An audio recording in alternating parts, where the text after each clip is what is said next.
Welcome back to the news today. This is a one-on-one. Nitsana Darshan Leitner is an Israeli attorney, human rights activist, and the founder of the Shurat Hadin Israeli Law Center. She is known for her legal activism, especially lawsuits and legal actions brought on behalf of terror victims against terrorist groups, their leaders, and financial patrons. Thank you very much for joining us. Thank you for being here. Thank you for coming to the studio. I'm trying to understand, when you want to appeal to court or you want to file a lawsuit, you are filing the lawsuit and then it gets to the person that you are suing. He's getting a letter or something else. How does it work with a terrorist organization? Yeah, well, that's the question that we had in the beginning. How do you really serve the terror organizations? You can't really locate them. They don't have an office. You can't find them in yellow pages, right? But what you do is, since a terror organization is an unincorporated organization, it's like a bunch of people working together, you can basically serve each and every one of them as long as he can update the other people in the group about the lawsuit. So we located the leaders of the terror organizations and just served them. So, for instance, Sheikh Yassin, at the time that he was still alive, before he was assassinated by the Israeli government, received lawsuits against Hamas on behalf of terror victims. Some prisoners of the Islamic Jihad and Hamas in jail, in the Israeli jail, got service as well. You just got back from abroad filing a lawsuit against Hamas. Yeah. How did you do that?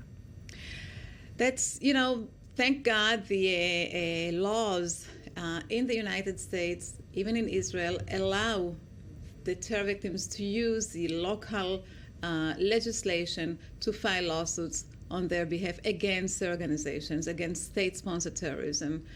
It's a simple process. It looks undoable, but at the end of the day is as simple as any other lawsuit. You just need to know the rules, you just need to know your enemy, you just need to locate it, and you need to have a lot of guts to go forward. When you're filing this lawsuit, like you said, and especially if we want to emphasize on Hamas in one way sees itself or sees its horizon as a political movement, and on the other hand, we know that it's known as a terror organizations. How does it work? How does it work to try and file a lawsuit against someone about an action that he did or she did or it did, and when it's totally maybe being seen in another way in other countries or in other by other people? So to answer your question, it depends where you are. If you are using the Western country's legal system, they will respect the legal system. Meaning, if you think what Hamas was doing in Gaza, for instance, considered to be a war crime, and there is a tribunal in the world that can indict Hamas for war crimes, you can actually go and facilitate this venue and file a war crime complaints against Hamas in the, for instance, International Criminal Court, as we did last week. And when you're going to the court, and you're standing in front of who? Because they won't come to court. It varies. If you file a lawsuit, a monetary lawsuit against Hamas, seeking damages, seeking compensations for the terror victims, you standing before a panel of 3 judges or whatever, and you bring your case to court.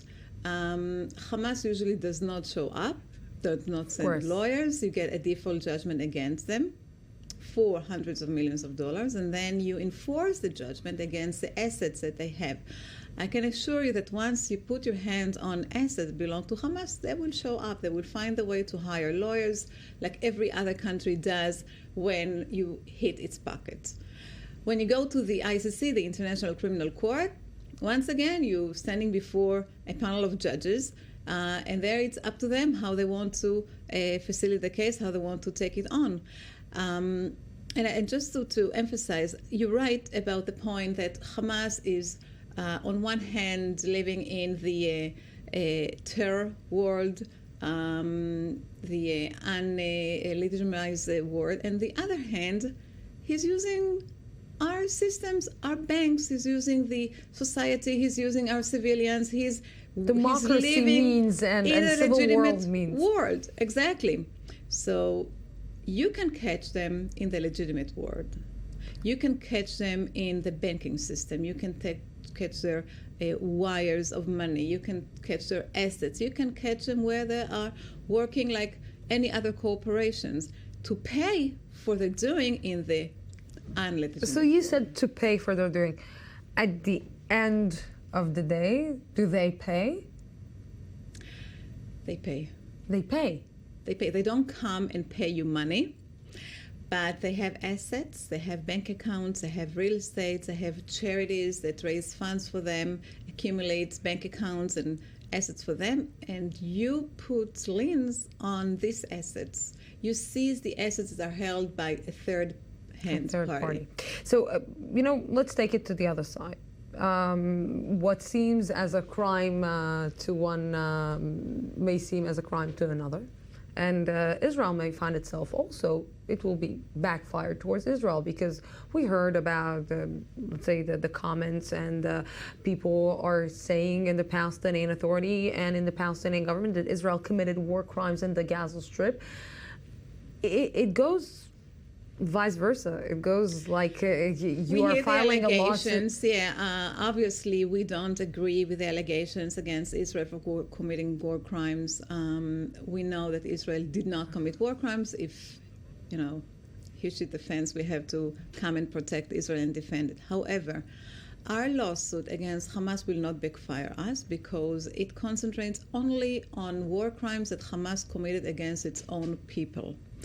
What Hamas did is took 38 Palestinians and executed them in public without a trial. That's considered to be a war crime, a crime against humanity, and this is what Khaled Mashal, the head of Hamas, is being indicted for, or we asked the court to indict him for. It has nothing to do with the Israeli-Palestinian conflict. It has nothing to do with the war that went going on in Gaza.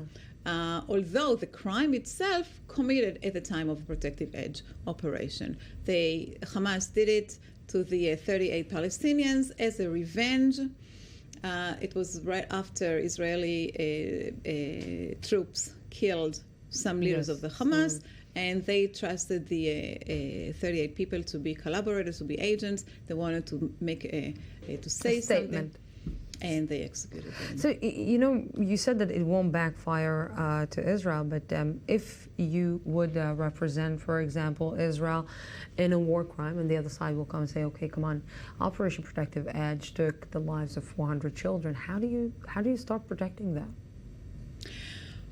Well, that's a totally different question, but I can answer it. Look, Israel used a legitimate force in order to fight its war. They pinpoint their targets, even when they wanted to shoot towards a building or to assassinate a terrorist or to shoot a missile towards a military target. They made sure that the damage happening to the civilian is as minimum as possible. Yes, there were damages. Yes, there were civilians getting killed, but this is what's going on in a war. You can take as many steps as possible. You can make sure, and the IDF and the IAF made sure that every missile falls on a legitimate target according to the international law, but there are casualties because Hamas operated among civilians. Hamas used the population in order to fight the Israeli army. So the population must be heard. This is how you have to protect it. Fascinating talk. Nitsana, Darshan, Leitner, thank you very, very much for coming to our studio.